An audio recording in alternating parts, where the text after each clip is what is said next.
Hello ma'am, good morning. We are conducting a survey that is related to our major, which is language, culture, and society. And we are focusing to LGBTQ. First, I would like to introduce myself to you. My name is KATRINA, and I'm with my co-interviewers here with me. And if you wouldn't mind, I would like to ask your name. Hello, my name is Queenie May Alquizalas. I am from Hapitan, Barili, Cebu, and I am currently working in LGU Barili. Okay, so here we have here some questions about LGBTQ. So, how do different LGBTQ plus communities use language to create a sense of belonging and identity? Consider slang, jargon, and specific terminology. I think that the LGBTQ communities use language to create a sense of belonging and identity through using their made-up words. Alright, I think that the LGBTQ communities use language to create identity and a sense of belonging through using their made-up words like slang or jargon. And sometimes, just by saying the words backward, like shudi abas, something like that, I think that's the most common term that they use. And I think that it helps them in a way to feel safe and connected. And what's even more fun is that some of their friends, like their straight friends, also use this slang and jargon to communicate with each other. Okay, that's quite impressive, man. And we have here follow-up question. How does the media, television, film, social media shape the public's understanding of LGBTQ plus language? Oh, okay. I think that the media has been very open-minded and accepting these days. Usually, the shows about the LGBTQ plus have shown their struggles from hiding who they truly are, even from their own family, and to being accepted in society. So I think this helps the LGBTQ plus more heard and understood. Oh, that's right. Thank you so much. Thank you so much, ma'am. Thank you for giving your time. We are grateful and thankful for that. Okay. Good morning. We are conducting a survey that is related to our major, which is language, culture, and society, and we are focusing to LGBTQ. And before we start, I would like to introduce myself to you. My name is KATRINA, and I am here with my co-interviewers. And if you wouldn't mind, I would like to know your name. I am FLORES. I'm 30 years old and currently working here in tourism office. Okay, ma'am. So we have here some questions. First question is, how does language play a role in the advocacy and activism? Okay. First question is, how does language play a role in the advocacy and activism efforts of LGBTQ communities? For LGBTQ people, language isn't just communication, it's a lifetime. Shared slang builds community, offering safety and belonging in a world that often feels hostile. But it's also a weapon, reclaiming slurs, crafting powerful narratives, and using social media to amplify voices and fight for equality. Every word, every hashtag is a step towards a more accepting world. It's a story of resilience written in the language of hope. That's interesting. So here's the follow-up question. How does language reflect and shape the social and political experiences of LGBTQ plus individuals in different cultural contexts? Language reflects and shapes LGBTQ experiences by revealing cultural attitudes, enabling or restricting identity expression, and influencing social inclusion or exclusion. In supportive contexts, inclusive language affirms identities and fosters visibility. In oppressive cultures, stigmatizing or absent terms can marginalize LGBTQ individuals. Language also empowers resistance, with communities creating new terms and narratives to assert their existence and rights. Overall, language plays a central role in how LGBTQ people are preserved, treated, and how they navigate their lives across different societies. Thank you so much for your answer, ma'am. We are so grateful and thankful for your time. I hope that we are not disturbing you. It's okay. Thank you. Hello, sir. Good morning, sir. We are conducting a survey that is related to our major, which is language, culture, and society, and we are focusing to LGBTQ. So before we start, I would like to introduce myself to you. My name is KATRINA, and I'm with my co-interviewers here with me, right with me. And before anything else, I would like to know what is your name. My name is Celso Amos Jr. from UNDANG and You're currently work post here. office clerk. Yeah, okay. So we have here 10 questions, but I'll give you just few. Here is first question. How do LGBTQ plus individuals negotiate linguistic and cultural differences within their own communities? LGBTQ individuals navigate linguistics and cultural differences within their communities Yes, I by creating inclusive language, blending cultural expression, and forming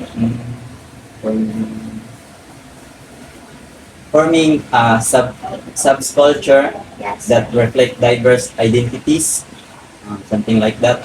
Shared symbols and storytelling of to foster understanding and solidarity across differences.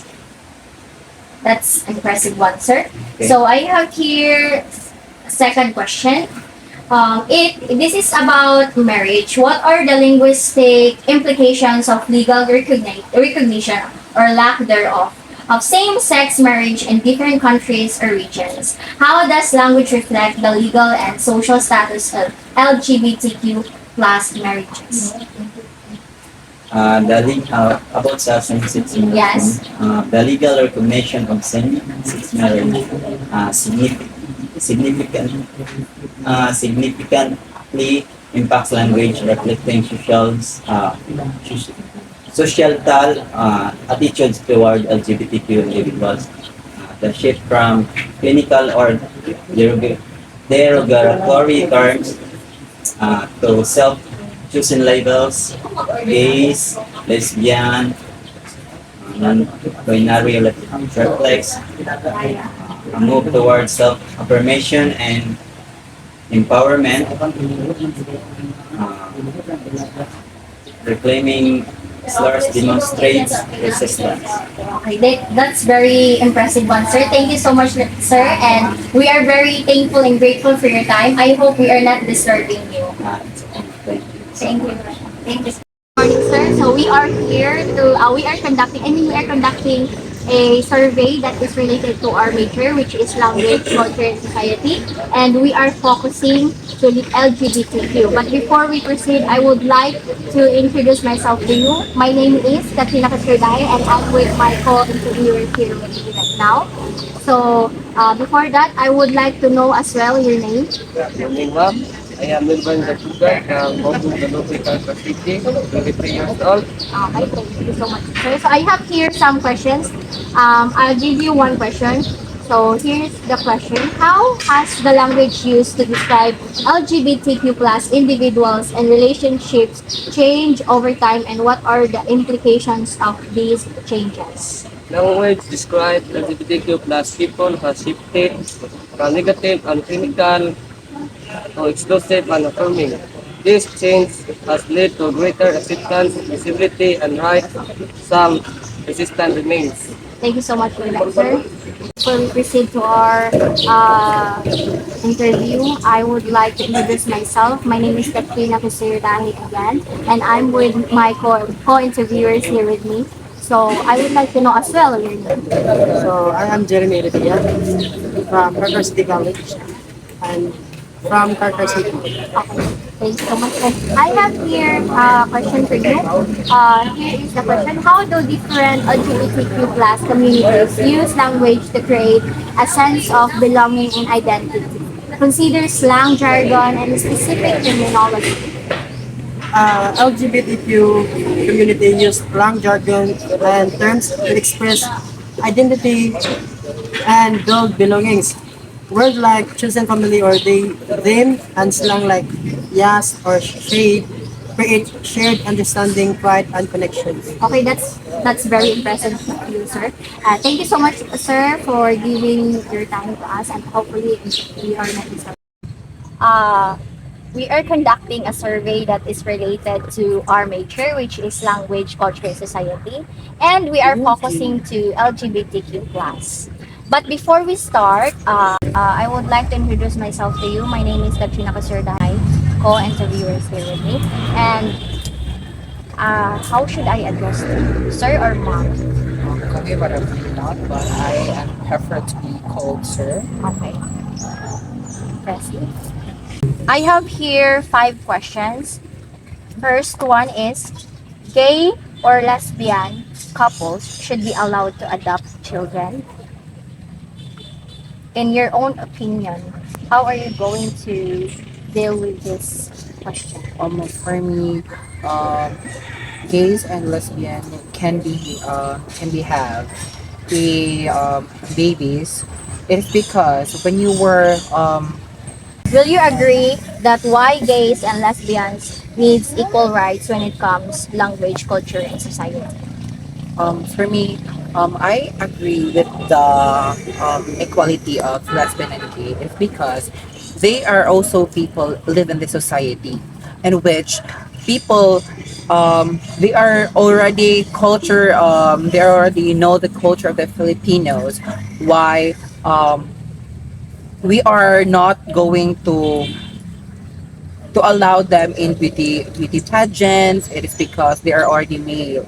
So for me, to have an equality to them, it must be it must be having a acceptance, and aside from acceptance, you have the respect at the same time, because LGBT and the other communities are already right now in this cruel world. They are still homophobic. That follows on the old rules in here in as a Christians. So by doing some equalities, you have to do some respect to make the world a better place. That's all. Okay. So the second question, what can you say about LGBTQ members that they can't expose themselves because of criticism, especially to their community? Why? What can you say about LGBTQ members that they can't expose themselves because of criticisms, especially to their community? Well, for me, based on my own experience, I also relate to that question. I am not really exposed with LGBT community. Like there are still criticisms out there, and for instance, I will not and I will never ever allow them to myself. It is because myself is the only key to rule in this society. I have a purpose here. So whenever I choose living with criticism and living without criticism, I will choose without. I mean, no. Bali, bali. For example, uh, living for this one. Living without the criticism and living with criticism. I choose to live with criticism. It is because that's where I grow, being independent at the same time, and knowing to myself that I am capable. I am here not just to be bragged, but to see and who I am. That's all. That's impressive one. I have here the third one. If you are part of them and your family can't accept you, how can you handle it? Well, based on my own experience, I learned how to accept to myself that I never be appreciated to my family or to my relative. I do the my own strategy to make them accept the way who I am. The first thing that I did is to talk to myself. if I will be the if I'm be one of the LGBT, is it right that to make any mistakes and not to learn from this from their mistake? No, it's not. Making a mistake is the biggest mistake, is the biggest learning to myself, because knowing that this world is, God made two genders only. We have only, I accept that, I accept why I am not accepting my parents. It is because they are more into God, but They're I more know, into beliefs. yeah, but I know, but God made me of being who I am. It's just that how I feel, and to make other LGBT inspired of what I am doing. I should say that it takes time. It takes time to present yourself of who you are, and it takes time to make your family accept the way who you are.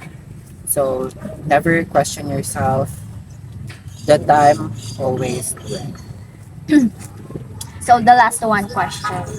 Why do we need to respect LGBTQ, especially consider slang, jargon? We all know that LGBTQ has their own language. Yeah. So why do we need to respect LGBT if if other people can't understand them? It's because of their language. For me, I well, should I say, it is really it is a subjective, right? It is it's your own, it's our own language to make the community uh being productive at the same time, and to make it one, because once you are in a circle of LGBT community, you learn why they are using any language or making their own language to make them unique at the same time, and not just the LGBT will only understand why they are using the our own language, or to Yeah. make another words. So for those people who are who do not understand why are we using some what we call here bali bali words, it is because to make our community safe and protected at the same time. Can I give you some follow-up questions? How can you how can you preserve the peace and unity if other people can understand your own language? We all know that language is one of the ways that people can reunite and connected to each other. Well, for me, to make the I I should probably teach them how to for those people who can understand gay lingua. I will if I have opportunity to teach them, I would really love to share with our gay lingua, to make them to make them know the words or the meaning that we are pointing out. And aside from that, it is really important to have a gay lingua to make it when you are for example you are from the other group, and then you're not part of LGBT, it is really important to know gay lingua. It is because to have a better connection with the gays, or to me aside from connection, you will meet you were fun. There's fun, laughter's there, great memories with gay lingua.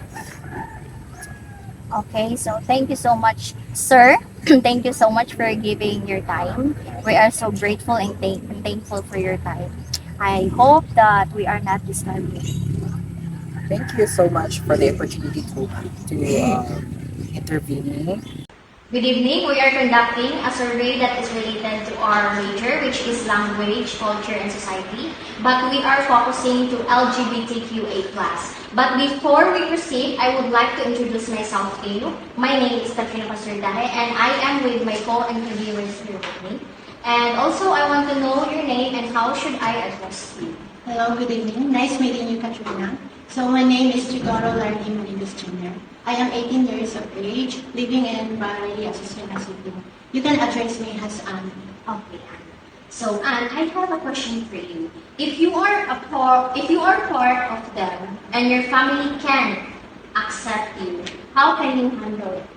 Well, as a part of LGBTQIA+ community, well, of course, individuals often face stigma or discrimination, leading some to conceal or the identities and the potential of the others people has a negative consequences.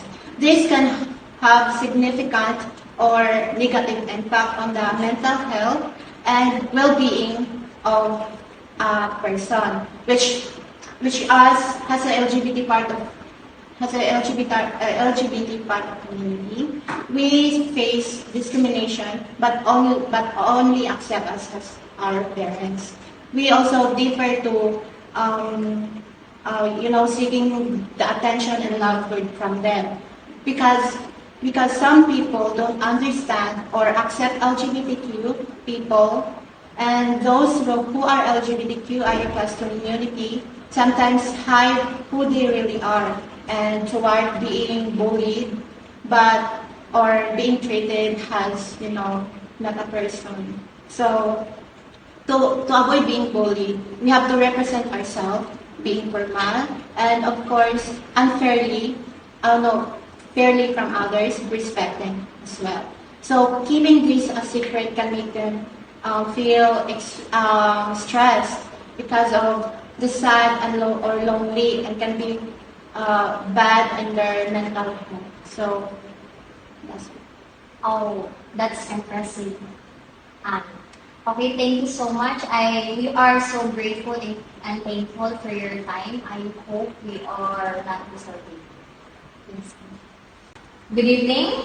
We are conducting a survey that is related to our major, which is language, culture, and society. But we are focusing to LGBTQA+. But before we proceed, I would like to introduce myself to you. By the way, my name is KATRINA. I am with my co-interviewers with me. And also I would like to know your name and how should I address you. So, hi Katrina, my name is Brian Paller, and you can call me Mr. Paller. Okay, Mr. Paller, I have a question for you. Why do we need to respect LGBTQ when it comes to language, culture, and society? So, around the world, people are under attack for who they are. Discrimination and violence against LGBTQ. People can come in many forms, from name calling, bullying, harassment, and gender-based violence, to being denied a job or appropriate healthcare. So, as LGBTQ, we need to respect LGBTQ. That's it. That's impressive, Mr. Paller. Thank you so much for your time. I hope we are not disturbing you.